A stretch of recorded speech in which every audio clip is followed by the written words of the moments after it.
craving for rice but trying to lose weight. So I'm gonna show you how to prepare this shirataki rice.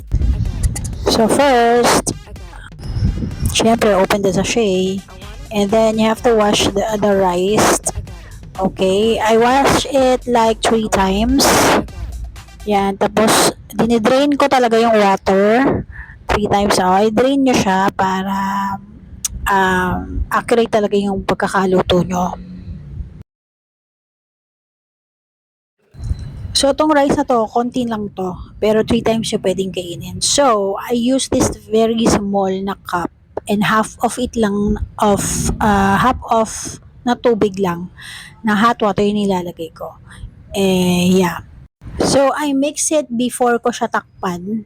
So, para maging even yung tubig niya. So, yan. Mix-mix lang. And then, you have to cover it for a couple of minutes. Sometimes, I leave it like 5 minutes to 10. Ready to eat na po ang rice! Yay!